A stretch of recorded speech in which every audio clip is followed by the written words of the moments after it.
নমস্কার বন্ধুরা, সোনালী স্বপ্ন চ্যানেলের পক্ষ থেকে আমি সুপর্ণা আমার সকল বন্ধুদের আমার চ্যানেলে স্বাগত জানাচ্ছি। সকল বন্ধুদের ভালোবাসা জানিয়ে আজকের এই ভিডিওটি আমি শুরু করছি। আজকের ভিডিওর বিষয়বস্তু হচ্ছে সন্তোষী মাতার ব্রত। আজকের ভিডিওর মাধ্যমে আপনারা জানতে পারবেন যে সন্তোষী মাতার ব্রত কথা, ব্রতের দ্রব্য ও বিধান, এই সকল বিষয়ে আজকের এই ভিডিওতে আলোচনা করব। আশা করব আজকের এই ভিডিওটি আমার সকল বন্ধুদের খুব ভালো লাগবে, তাই ভিডিওটি সম্পূর্ণ দেখার জন্য সকল বন্ধুদের কাছে অনুরোধ রইল। তাহলে চলুন বন্ধুরা, ভিডিওটা শুরু করা যাক। প্রথমেই জানা যাক সন্তোষী মাতার পূজা কখন করতে হবে। প্রত্যেক শুক্রবার স্নান করে শুদ্ধাচারে সন্তোষী মাতার পুজো করার নিয়ম। পুজোর সময় ভালো করে চারিদিক ধূপ দ্বীপ জ্বালিয়ে দেবেন। সন্তোষী মাতার পুজোর জন্য কোনো তিথি নক্ষত্র মেনে ব্রত করার দরকার হয় না। প্রত্যেক শুক্রবারই সন্তোষী মাতার পুজো করা যায়। এবার জানা যাক ব্রতের জন্য কি কি দ্রব্য ও বিধান লাগে। ছোলা, গুড়, ফল, ছানা, ছোলার ডাল, শাক, মিষ্টি দ্রব্য প্রভৃতি সাধ্যমতো আয়োজন করা প্রয়োজন। পূজার ব্রত কথা শুনে বা নিজে পড়ে প্রসাদ বিতরণ আর ওদের মাথায় সিঁদুর পরিয়ে নিজে সিঁদুর পরতে হয়। ছোলা আর গুড় হাতে নিয়ে ব্রত কথা শুনতে বা পড়তে হয়। এই দিন টক খাওয়া নিষেধ। বিশেষ করে মনে রাখবেন, সন্তোষী মাতার পুজোর দিন সন্তোষী মাতার ব্রত পালন করলে ছোলা আর গুড় হাতে নিয়ে অবশ্যই ব্রত কথা শুনবেন বা পড়বেন। আর এই দিন টক একবারই খাবেন না। সন্তোষী মাতার পুজোর শেষে অবশ্যই বালক ভোজন করাবেন। এবার চলুন জানা যাক সন্তোষী মাতার ব্রত কথা। এক বুড়ি আর তার 7 ছেলে ছিল। 7 ছেলের মধ্যে 6 জন কাজকর্ম করত, আর ছোট ছেলে রামলাল ছিল বেকার, ভাইদের গলগ্রহ। বুড়ি রোজ ভালো ভালো রান্না করে রোজগেরে ছেলে আর তাদের বউদের পেট ভরে খাওয়াতো এবং সকলের খাওয়ার শেষে এঁটো খাবার যা পড়ে থাকতো সেই সব রামলাল আর তার বউ সাবিত্রীকে খেতে দিত। সাবিত্রী এই ব্যাপার নিজে জানতো, কিন্তু রামলাল এসব কথা জানতো না। একদিন কথায় কথায় রামলাল তার বউকে বলল, জানো মা আমাদের কত ভালোবাসেন। আমি কোনো কাজকর্ম করি না, তবুও তিনি তোমাকে আর আমাকে ঠিকমতো খেতে পড়তে দেন। সাবিত্রী তখন চুপ করে থাকতে পারল না। কাঁদতে কাঁদতে তার স্বামীকে সব কথা খুলে বলল। রামলাল শুনে একবারে অবাক হয়ে গেল। সে বলল, মা সবাইকার পাতের উচ্ছিষ্ট আমাদের খেতে দেয়, এটা তো আমি জানতাম না। তখন রামলাল তার স্ত্রীকে বলল, ঠিক আছে, সব যখন আমি শুনলাম তখন এবার আমি এদিকে লক্ষ্য রাখব। বেশ কিছুদিন কেটে যাওয়ার পর একদিন তাদের বাড়িতে খুব ভালো ভালো রান্না হয়েছিল। রামলাল লুকিয়ে থেকে সব দেখবার জন্য ঘরের কোণে কাপড় মুড়ি দিয়ে অসুখের ভান করে পড়ে রইল। তার মাকে বলল যে, আমার মাথায় খুব যন্ত্রণা হচ্ছে, আমি পরে খাবো। কাপড়ের একটু ফাঁক দিয়ে সে দেখতে পেল যে তার মা 6 ছেলে ও তাদের বউদের ডেকে বেশ আদর যত্ন করে খেতে দিলেন। তারা খেয়ে উঠে গেলে তাদের পাতে যেসব উচ্ছিষ্ট পড়েছিল সেগুলো সব একত্র জড়ো করে দুভাগে ভাগ করে তাদের দুজনের জন্য, মানে রামলাল ও তার স্ত্রীর জন্য রেখে দিলেন। রামলাল মায়ের এই ব্যবহার দেখে মনে খুব কষ্ট পেল। সেদিন আর সে কিছু খেলো না। পরের দিন সকালে সে মাকে গিয়ে বলল, মা আমি বিদেশে যাব ঠিক করেছি, এখানে তো কোনো কাজকর্ম জুটলো না, বিদেশে গিয়ে দেখি যদি কিছু সুবিধে হয়। বুড়ি বলল, সেই ভালো, ঘরে বসে অন্ন ধ্বংস করার চেয়ে বিদেশে গিয়ে কাজের চেষ্টা করা অনেক ভালো। বুড়ি সহজেই রাজি হয়ে গেল দেখে রামলাল তার বউকে সে কথা বলে তারও মত নিয়ে নিল। সাবিত্রী ভালোভাবেই জানতো যে স্বামীকে ছেড়ে থাকলে তার কষ্ট আরও বেড়ে যাবে, তাকে আরও বেশি লাঞ্ছনা গঞ্জনা সহ্য করতে হবে, কিন্তু এছাড়া কোনো উপায়ও ছিল না। 3 দিন ধরে হাঁটবার পর রামলাল একটা শহরে গিয়ে পৌঁছালো। অনেক জায়গায় একটা চাকরির জন্য ঘোরাঘুরি করার পর এক সওদাগরের কাছে তার খাওয়া পাওয়া শুদ্ধ 5 টাকা মাইনের একটা চাকরি জুটল। রামলাল নিজের বুদ্ধি আর সততার গুণে খুব শীঘ্রই সওদাগরের প্রিয়পাত্র হয়ে উঠল কিছুদিনের মধ্যে সওদাগর তাকে কারবারের অর্ধেক অংশীদার করে দিলেন।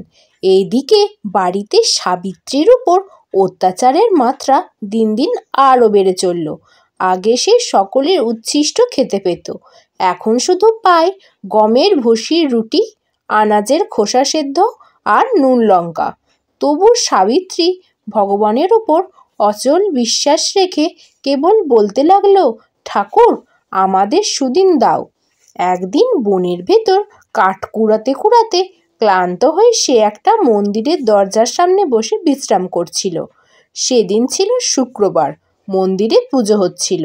সাবিত্রী একজনকে ডেকে জিজ্ঞাসা করলো, এখানে কোন ঠাকুরের পুজো হচ্ছে? লোকটি বলল, দেবী সন্তোষী মাতার পুজো হচ্ছে। ইনি হচ্ছেন সর্বসিদ্ধিদাতা গণেশের মানসকন্যা। সাবিত্রী সেই লোকটিকে জিজ্ঞাসা করল, এই দেবীর পুজো করলে কি হয়? লোকটি বলল, যার যা মনস্কামনা সব পূর্ণ হয় আর সব দুঃখও ঘুচে যায়। সাবিত্রী তখন বলল, আমি যদি এই ব্রত ও পুজো করতে চাই তাহলে কি করতে পারবো? লোকটি বলল, নিশ্চয়ই পারবে। তুমি কি আজ উপোস করে আছো? সাবিত্রী বলল, হ্যাঁ, আমি আজ সকাল থেকে একটু জলও খাইনি। লোকটি বলল, তবে তো ভালোই হলো। তুমি গুড় আর ছোলা হাতে নিয়ে বসো, ভক্তি ভরে দেবীর ব্রতকথা শোনো, আর পরে সন্তোষী মাতা জয় বলে মাকে প্রণাম করো। আর এখন থেকে প্রত্যেক শুক্রবারে মায়ের পূজা করবে, তাহলে তোমার সমস্ত মনস্কামনা পূর্ণ হবে। পুজোর দিন তোমার ক্ষমতা মতো দেবীকে ছানা, মিষ্টি, ফল, ছোলার ডাল, শাক, ছোলা, গুড় এবং নিরামিষ খাবার দিয়ে ভোগ দেবে। শেষে পারলে বালক ভোজন আর ব্রাহ্মণ ভোজনও করাবে। তোমার সাধ্যমতো ব্রাহ্মণকে দক্ষিণা দেবে, তাহলেই তোমার ব্রত উদযাপন করা হবে। তবে সাবধান, ওই দিনে নিজেও টক খাবে না আর অন্য কাউকে টক খেতে দেবে না। সাবিত্রী ওই লোকটির কথা মতো সেদিন সন্তোষী মাতার ব্রত পালন করলো। পরে প্রত্যেক দিনই বনে কাঠ কুড়াতে গিয়ে মন্দিরে আসতো আর ব্যাকুল হয়ে দেবী সন্তোষী মাতার কাছে প্রার্থনা করে বলতো, মা আমার স্বামীকে ফিরিয়ে এনে দাও মা। সাবিত্রীর কাতর প্রার্থনায় দেবী একদিন সেই দূর দেশে রামলালকে স্বপ্ন দিয়ে তার স্ত্রীর কথা মনে করিয়ে দিলেন। রামলাল বলল, মা আমি কেমন করে বাড়ি যাব? আমাকে যে রোজই দোকানে বসতে হয়। দেবী বললেন, কাল তুই আমাকে স্মরণ করে দোকানে বসবি, তাহলে তোর দোকানের সব মাল বিক্রি হয়ে যাবে। ঠিক তাই হলো। রামলাল তখন দেবীকে প্রণাম করে দোকান বন্ধ করে দিয়ে সেই দিনই বাড়ির দিকে রওনা হলো। রামলালকে বাড়ি ফিরতে দেখে সাবিত্রীর আনন্দ আর ধরে না। অল্প দিনের মধ্যে সে প্রচুর ধনের অধিকারী হয়ে উঠল। রামলাল সেই গ্রামেই একটা বাড়ি তৈরি করে সাবিত্রীকে নিয়ে সেখানে উঠে গেল। নতুন বাড়িতে গিয়ে সাবিত্রী খুব ঘটা করে সন্তোষী মায়ের ব্রত উদযাপন করল।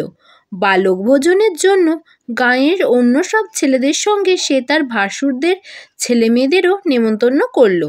এদিকে সাবিত্রীর সুখ সম্পদ দেখে তার জায়েরা হিংসে জ্বলে যাচ্ছিল।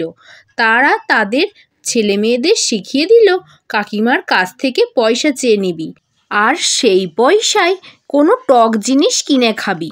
খাওয়ার শেষে ভাসুরের ছেলেমেয়েরা কাকিমার কাছে পয়সার জন্য আবদার করতে লাগলো। সাবিত্রীও সরল মনে তাদের কিছু কিছু পয়সা দিল। সেই পয়সায় ভাসুরপো ভাসুরজিরা টক কিনে খুব মজা করে খেলো। তারা টক খাওয়ায় সন্তোষী মা খুব রেগে গেলেন। এদিকে রামলালের হঠাৎ অবস্থার এই পরিবর্তন দেখে জমিদার তার ওপর সন্দেহ হলো, আর রামলালের 6 ভাই আর তাদের বউয়েরা তার বিরুদ্ধে মিথ্যে করে নানা রকম কুৎসা রটনা রটালেন। তখন জমিদারের লোকেরা রামলালকে ধরে নিয়ে গিয়ে তার ওপর খুব অত্যাচার করতে লাগলো। সাবিত্রী তখন সন্তোষী মাতার মন্দিরে গিয়ে খুব কাঁদল এবং স্বামীর মুক্তির জন্য আকুল হয়ে মায়ের কাছে প্রার্থনা করতে লাগলো। এতে তার উপর মার দয়া হলো।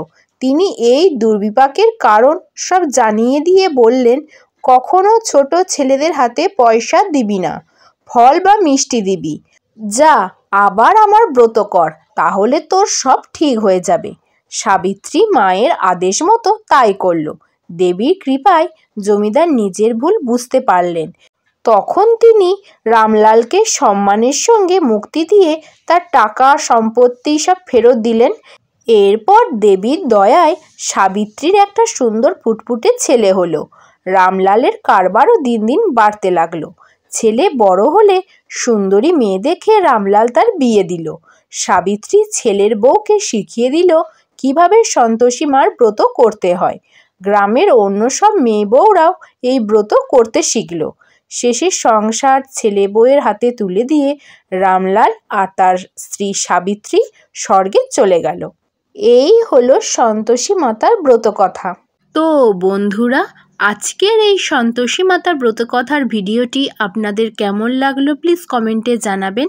ভিডিওটি ভালো লাগলে একটি করে লাইক করে দেবেন, শেয়ার করে দেবেন। আর আমি মূলত পূজার্চনা, ভক্তিমূলক কাহিনী, পৌরাণিক কাহিনী ও নানান অজানা তথ্য সংক্রান্ত ভিডিও দিয়ে থাকি। আমার ভিডিওগুলি যদি আপনাদের পছন্দ হয় তাহলে যারা নতুন বন্ধু আছেন প্লিজ আমার চ্যানেলটিকে সাবস্ক্রাইব করে পাশে থাকা বেল আইকনটিকে প্রেস করে অল নোটিফিকেশানটিকে অন করে দেবেন, যাতে আমি ভিডিও আপলোড করলেই ভিডিওগুলি সঙ্গে সঙ্গে আপনাদের কাছে পৌঁছে যায়। আজকের মতো এই পর্যন্তই। আবার দেখা হবে আপনাদের সাথে পরবর্তী নতুন কোনো ভিডিও নিয়ে। সবাই খুব ভালো থাকবেন, সুস্থ থাকবেন, সাবধানে থাকবেন আর আমার পাশে থাকবেন। টাটা বন্ধুরা।